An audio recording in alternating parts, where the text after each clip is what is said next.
This is a very weird story that took place a few months ago. I still live in the same house this happened in. I have an electrical outlet under my bed that I use to charge my phone with. I leave my phone up on the ledge above my bed every night, usually using it as an alarm. However, something strange started happening on a Monday night in February. I woke up to my alarm clock blasting. Only it was still dark out. I looked at my actual alarm clock sitting on my desk. It was 4 in the morning. I wasn't sure if I'd accidentally set a new alarm. The alarm was titled Down. I unset it and went back to sleep, not overthinking it. The next night, I woke up again to the sound of my phone's alarm clock blasting. I saw that the time was 3 in the morning, and the alarm clock's title was set to Beneath. No way had I set that alarm. I would remember something like that. I figured my brother was playing a joke on me somehow. The next morning, I told my dad to tell him to stop messing with my alarm clock, that it's interrupting my actual sleep on school nights. But he swore on his life that he had never touched it, and I kind of believed him. That night, I put a password on my phone and wrote it on a sticky note just for safekeeping. I hid the sticky note on the wall behind my bed and made sure no extra alarms were set. The only one was set for 8 a.m. I fell asleep, but once again, I woke up to the blasting alarm clock in total darkness. 2 a.m. The alarm was titled The. I was a little freaked out now. Something was really wrong with my phone. I was sure someone was hacking into it. The next day, I left it off for the whole day in hopes that whoever was messing with it would forget about it. And that night, I used my actual alarm clock on my desk as an alarm instead. I set it to 8 a.m. and went to sleep. But when I woke up, there was once again no sunlight. My alarm clock was off, so I couldn't see the time. It was my phone. It had been moved to the ledge. But the alarm clock sound wasn't the usual marimba. It was some kind of distorted screaming sound.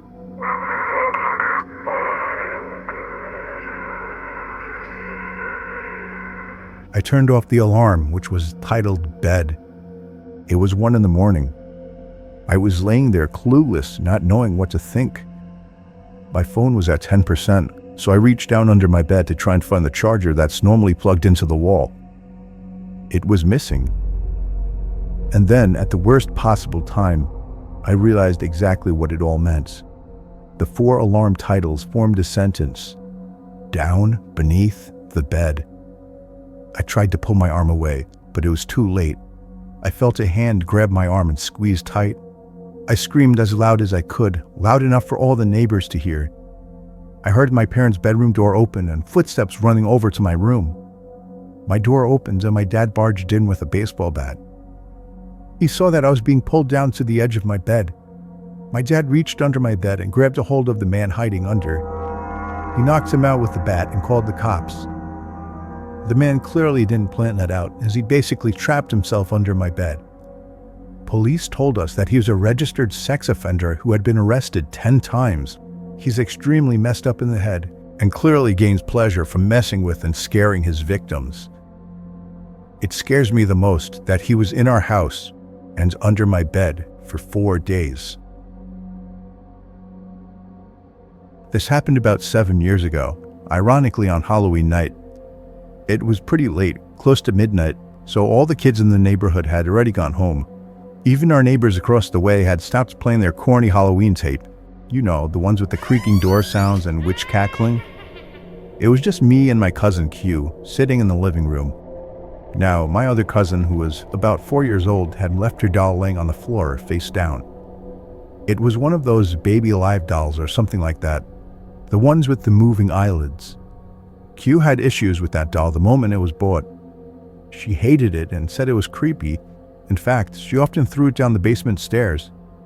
I had no problems with it, and so it stayed on the floor so my little cousin could pick it up in the morning. It was very quiet for about half an hour, until I heard a loud, rasping, shuffling noise that seemed to be coming from outside. It sounded like an older man right outside our window. I turned to Q, who looked back at me. "Did you hear that?" "It's probably the neighbor's tape again," she said. She went back to typing on her computer.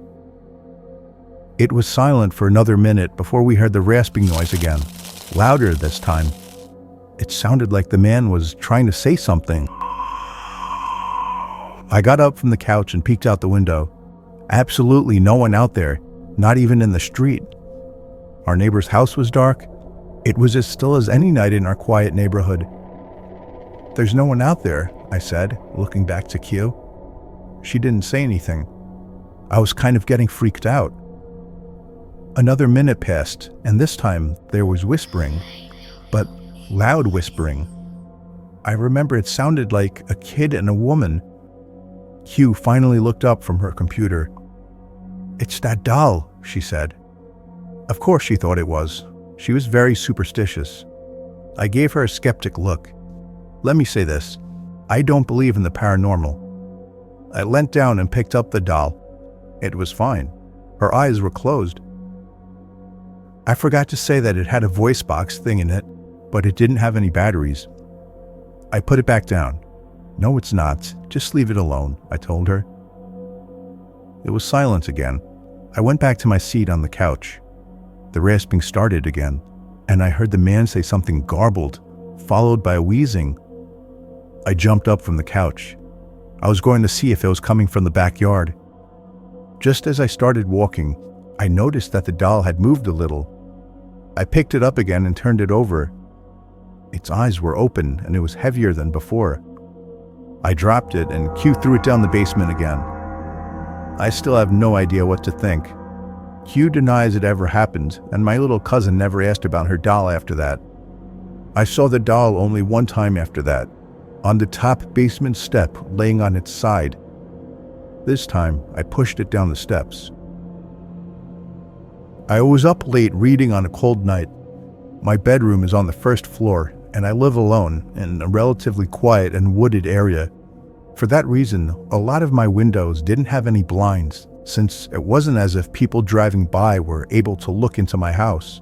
Plus, I like waking up to the sunlight shining in my bedroom. But this one night made me regret never getting blinds in the bedroom. After finally shutting my reading lamp to get some shut-eye, I had a good 2 minutes of silence before I heard the sound of something hitting the window. It sounded like a single tap from a person's fist. I was facing away from the window and didn't want to turn around. I was used to hearing things like tree branches brush up against the walls and windows, but I distinctly recognized this sound to be a fist hitting glass. The thought that somebody might be outside my window watching me frightened me. The fact that somebody would walk all the way onto my property to my bedroom window. I tried to accept that maybe it was just a tree branch, but a second and single knock at the window confirms my fear. It was a fist hitting the glass, and somebody was outside my window. I figured that if I just ignored it, they would go away. Maybe it was just some punk trying to mess with me. If they thought I was sleeping, they would get bored. Another knock at the window came, and I desperately tried to just stay still and show no reactions. But when the fourth knock came routinely, I decided enough was enough. I should confront this jerk like a real man. I turned to the window and just barely caught a glimpse of a black shadow quickly moving under the window. For some reason, actually seeing something at the window killed any courage I had, and I ran to the kitchen phone and called the police. 911, what's your emergency? They said they would have an officer over in 10 minutes. When I hung up, I saw something in the corner of my eye. I turned my head and saw somebody standing outside my kitchen window, surely looking at me. Only for a second though, because as soon as I noticed, he took off. Somebody was watching me through all the windows. Then I received a disturbing phone call. It was my neighbor, who also happens to be my best friend. He happened to notice through his window that 3 people dressed in black walked onto my property earlier, one of them with a sharp, shiny object in his hand. This only made me panic even more. I ran upstairs where I knew I couldn't be watched and hid in the bathroom. I heard constant single knocks at the front door downstairs. No way it was the police.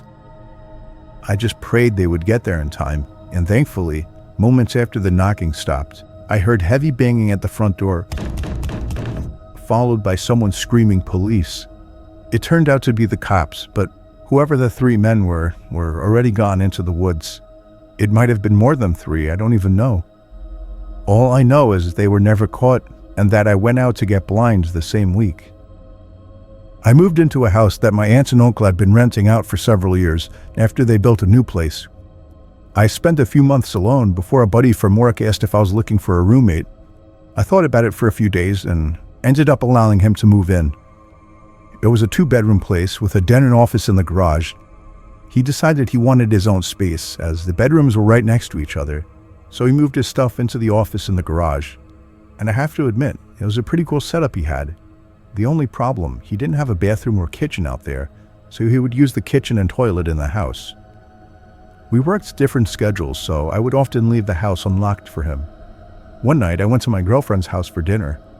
After I got back, I decided to grab a 6-pack of beer I had bought the previous night. When I opened the fridge, my beer was gone. I assumed it was my roommate and went into a blind rage. I stormed out into the garage and slammed his bedroom door open. He was sleeping and rolled over. I screamed at him, asking why he drank my beer without asking. He said he didn't touch my beer and rubbed the sleep out of his eyes. Having lived with him for a while, I was pretty good at judging when he was lying. I felt he was telling the truth. My heart sank as I came to the realization that somebody had stolen our beer from the fridge and whatever else. We went back into the house and made sure everything was in its place. The TV was there, all the furniture. It wasn't until I went into my bedroom and realized my $2,000 laptop was gone that we began to panic. My buddy called the cops and we searched high and low for the beer and laptop, thinking I might have misplaced them. We soon gave up and began to search the yard for whoever had done this. We didn't live alone in this house, though. There was a room that had been built on several years after the house was built. My aunt's dying mother spent her last couple of years living there, as it was easy for my aunt and uncle to care for her during her sickness.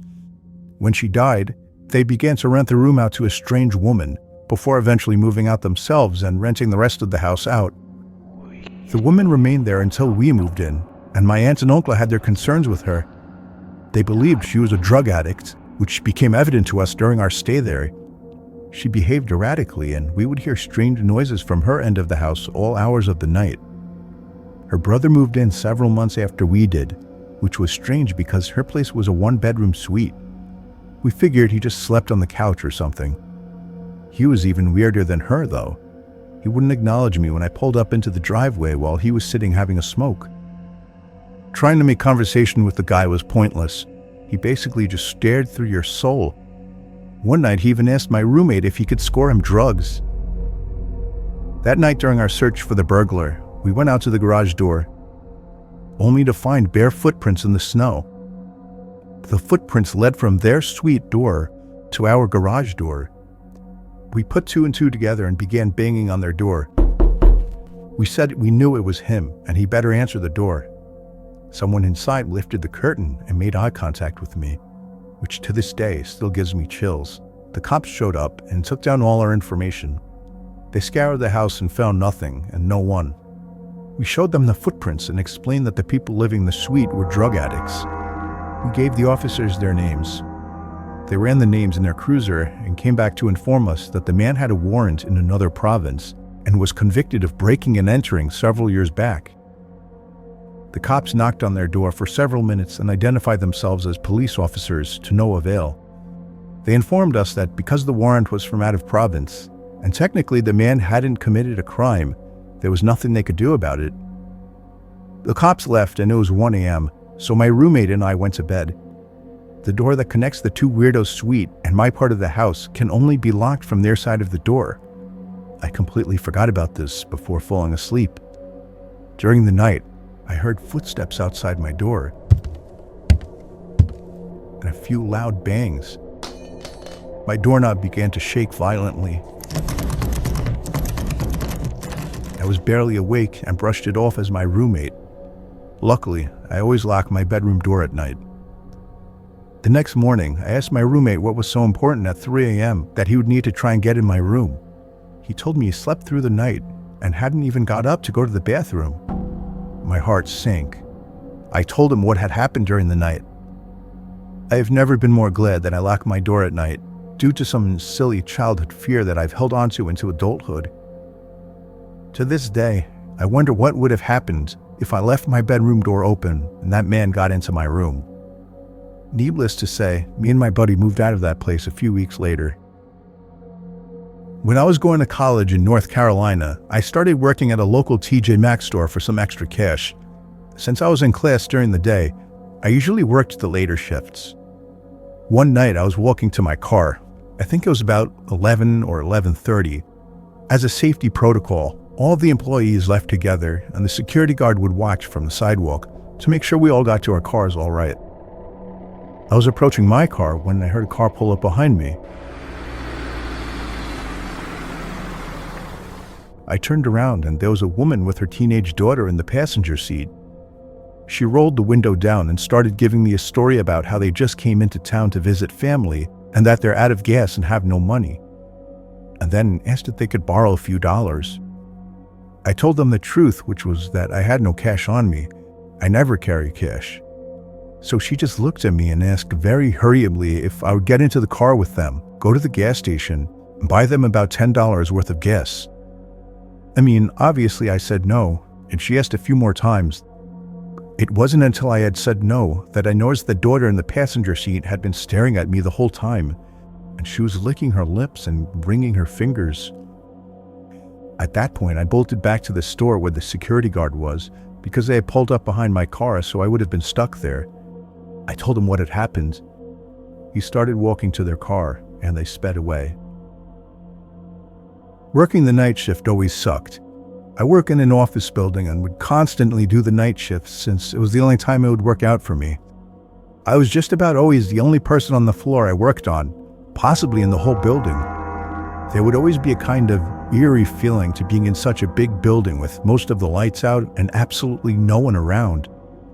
But on the upside, it was peaceful and less stressful, and I was able to get a lot of work done. There was this one night though. It was a Friday night, around 2 a.m. I was typing away on my keyboard when I heard a noise from outside my cubicle. It sounded like just a random crack from the walls or something. It's unusual in this building, but I didn't get too concerned about it. I resumed typing away and was once again interrupted by a sound. This time, the sound of a computer starting up. It caught me off guard. I was sure that nobody else was working the night shift. I stood up on my chair to get a view over the cubicle walls. The glare of a computer screen in the dark was visible on a cubicle on the opposite side of the room. Then I did something stupid, something I regret. I asked if there was anybody there in a yell, hoping to get an answer from a fellow employee. But instead, I saw the glaring light of the computer monitor across the room turn off, and there was once again nothing but darkness on that side of the room. I started getting nervous. I turned off the lamp and computer screen so that I wouldn't give away my position to whoever that was. I crouched down and tiptoed out across to a nearby cubicle. There was just utter silence. I sat waiting for something to happen for God knows how long, but I eventually decided the coast was clear. I tiptoed down past all the cubicles until I reached the opening near the exit door to the stairs and elevators, and that's when I realized that my fearful suspicion was true. There was a man crouched down behind a plant in the corner of the room, dressed in all black. I felt my heart sink as I noticed him, but it didn't seem like he knew that I noticed him. I turned back to the stairway door. There was no way I was going to wait for the elevator and take a chance. I casually opened the door and closed it behind me, proceeding to walk down the stairs. After making it down about 2 flights of stairs, I heard the door above me push open aggressively, followed by manic echoing footsteps coming fast down the stairs. I raced down the stairs, running as fast as I could, all while the footsteps above me were getting louder. I finally made it to the first floor, raced through the lobby and out the front door. Whoever was in there didn't follow me. I immediately called the cops along with one of my bosses. My boss said no one was scheduled to work except for me.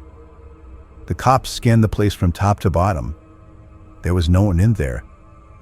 I couldn't help them out with any description other than he was wearing all black. I did continue to do the night shift for about a week after that, with my boss allowing me to lock all possible entrances to the floor, including the elevators. But I still wasn't comfortable with it, so ever since, I've been doing the day shifts. It was 4 a.m. on a Saturday night. I woke up to my stomach rumbling, and nothing is worse than trying to sleep on an empty stomach. So I got out of bed and made my way to the kitchen to make a sandwich. But immediately I noticed that the cabinet was open.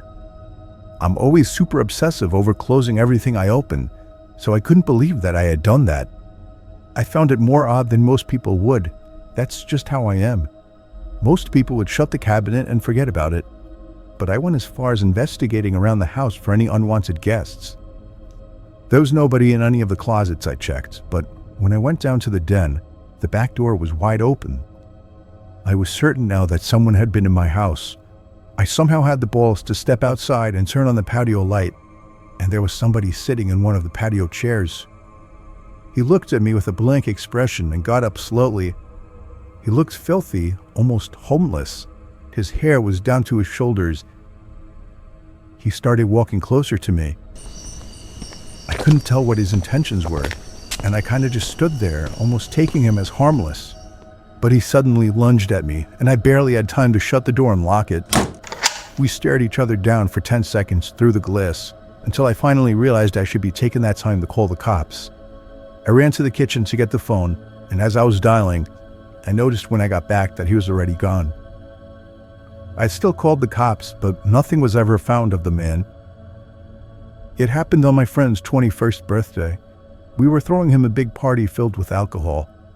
There were a lot of people I didn't know there. It was just chaotic in the house.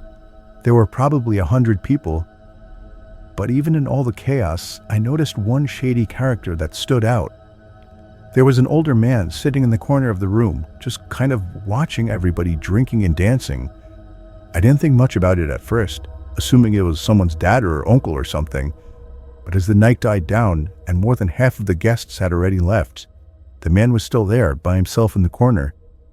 At that point, I asked one of my friends who that guy was, and he said he had no idea. We decided to wait until most of the guests had left, figuring maybe he would too. And when the last of the guests were gone, we went back into the living room, and surely enough, he was gone. I felt relieved immediately, even though it wasn't even my house.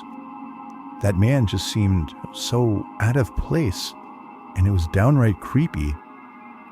Me and a couple of other friends slept over that night. I slept on the couch in the den. Falling asleep was easy with all the alcohol running through my veins, but staying asleep was a problem. I woke up in the middle of the night, feeling insanely thirsty and having to go to the bathroom. I first went to the bathroom since it was closer, and then went up to the kitchen and got a glass of water. When I went back down to the den and laid back down on the couch, I noticed that the sliding door to the coat closet across from the couch had been slightly slid open. It was too dark to see anything else though, like anything inside of it. I felt a chill run down my spine as I remembered the creepy man sitting in the corner. The idea of that man hiding in the closet immediately popped into mind. I continued to lay still, under the assumption that he was watching me through the open door of the closet. I began to plan my escape. I could jump over the other couch and land right next to the stairway upstairs to the living room, but I just had to gather up the courage to do it. Then I saw the closet door slide open a little more, and that's when I got the courage to run for it. I jumped over the couch and ran up the stairs. I could hear the closet door fully slide open and somebody running after me. I screamed at my friends who were on the couches to wake up. All three of my friends that were in the living room woke up and looked at me as if I were crazy. I knew that we now outnumbered him 4-1, so I looked at the stairs and waited, but he never came up. My friends demanded an explanation, so I told them that the creepy man from earlier was hiding in the coat closet, and he almost chased me up the stairs. Just then, we heard the back door from down in the den open up, and we all looked at each other. We called the cops, but the man was never found. He simply left through the back door. The most horrifying experience that ever happened to me didn't even directly happen to me. I have a friend that I'll call Ty. We would hang out or at least text every day. But there was this one day that he didn't respond to any of my texts or calls. I went over to his house, which was a block away, to see if he was all right. I knocked and rang, but he didn't answer, which was weird because his car was there. I got the feeling he wanted to be left alone. But late that night, I got a FaceTime request from an unknown number. I cautiously answered it with the camera aimed away from my face. A face popped up on the screen, and it was Ty. I felt so relieved and showed my face. When I got a little better look at his face, I noticed he looked different, like a lot more tired and, I don't know, paranoid, I guess. And he was also in an unfamiliar room. I asked him where he was and why he wasn't answering, to which he responded that he was fine and he was at home. I asked him whose phone he was using, and he just took a long pause before answering. He just blankly stared at the camera until finally answering that he was using his uncle's phone. That was really weird, but before I could question him further, he all of a sudden demands that I lend him $10,000 and that he'll pay me back. I can't help but laugh at this until I see that he's serious. More than just serious. His facial expression filled with what looked like worry. I asked him why the hell he needed so much money, and there was once again a huge pause, with him just staring into the camera. He finally says he has to go, and with that, the call ended. It was probably one of the weirdest and most unnerving experiences of my life. I had never seen him act so weird. Something was clearly wrong with him. But it was late, and I figured I would just go over to his house tomorrow and talk with him. The next day, first thing in the morning, I went straight over to his house and rang the doorbell about 10 times.